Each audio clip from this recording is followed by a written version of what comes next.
Oh, well, what do we have here? Well, another murder, I presume. Precisely, but not just an ordinary murder. Well, what makes murder ordinary in the first place? Well, usually murders don't have ciphers here at the site. Oh. Well, how did you notice those? Well, the lights here on the license plate can reflect off the paint, and we can clearly see that these are some seemingly dancing men. Oh. Well, how are we going to translate it? Well, we can just use frequency of letters. Oh, so we use the frequency of the letter in each, in the English alphabet. Correct. So, you got your common letters, A, E, R, M, N, T, things like that you see in almost every word, and thus we can figure out that the most common characters are associated with those words, and then we flip around, make a few words, and then that's what we have. Perfect, Sherlock. Every problem seems childish once it's explained to you, Watson. Well, let's get to work. Alrighty. Esteemed mortal, they have never caught me and they never will. They have never seen me, for I am invisible, even as the ether that surrounds your earth. I'm not a human being, but a spirit and a demon from the hottest hell. I am what you Orleans and your foolish police call the X-Men. When I see fit, I shall come and claim other victims. I alone know whom they shall be. I shall leave no clue except my bloody axe, besmeared with blood and brains of he whom I have sent below to keep me company.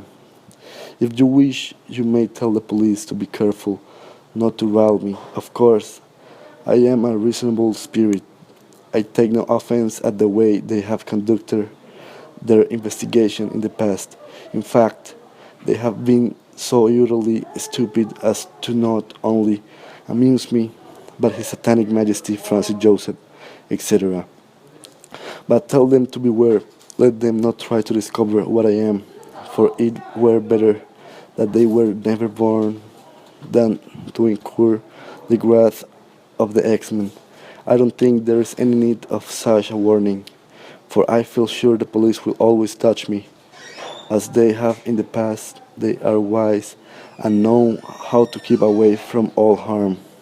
Undoubtedly, you Orleanians think of me as the most terrible murderer, which I am, but I could be much worse if I wanted to.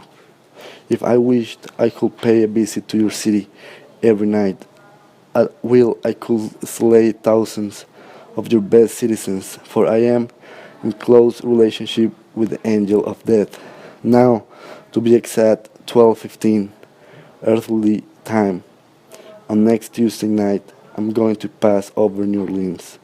In my infinite mercy, I am going to make a little proposition to your people. Here is it. I am very fond of jazz music, and I swear by all the devils in the nether regions that every person shall be spared in whose home a jazz band is in full swing at the time I have just mentioned. If everyone has a jazz band going, well, then so much the better for you people. One thing is certain, and that is that some of you people who do not jazz it on Tuesday night, if there be any, will get the axe. Well, as I am cold and crave the warmth of my native Tartarus, and it is about time I leave your earthly home, I will cease my discourse, hoping that thou wilt publish this, that it may go well with thee. I have been, am, and will be the worst spirit that ever existed, either in fact, or realm, or fancy.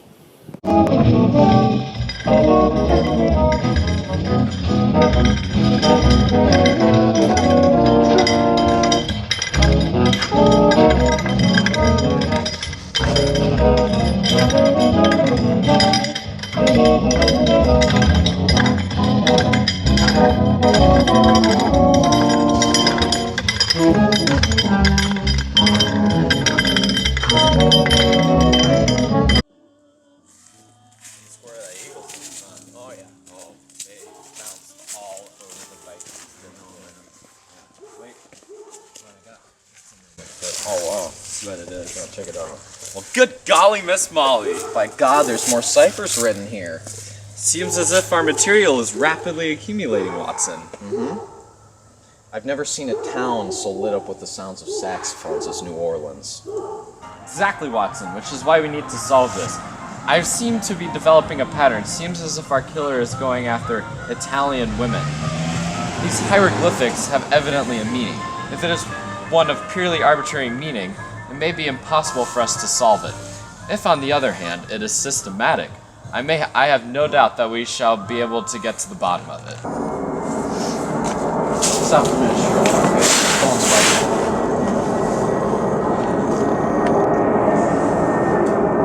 Okay, thank you. That was your lad from the force. Another dead woman, I assume. No, an Italian man.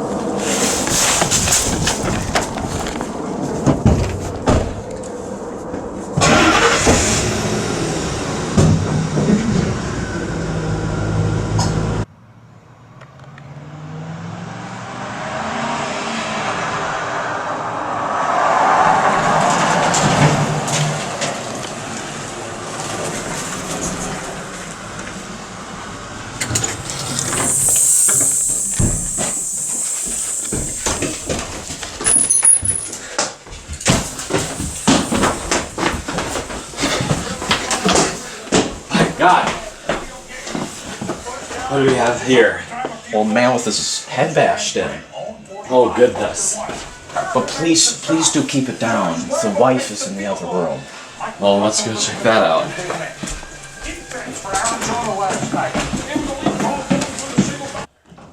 Hello, Holmes is the name. I'm going to need the name of you and your dead husband. This is important to the case. My name's Esther. My husband's name is McCone Peppertone. This is Detective Johnson. He's first on the scene. Holmes, sadly, I found another. Where'd you find these? Underneath the bloody axe.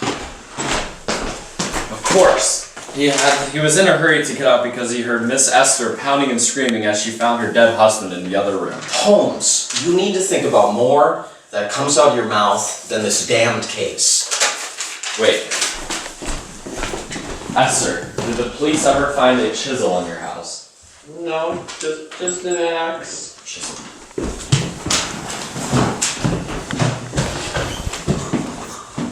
We've let this affair go on long enough, Watson. Whom do you suspect, Holmes? Well, if it is who I hope, then this will make a very pretty case to your collection.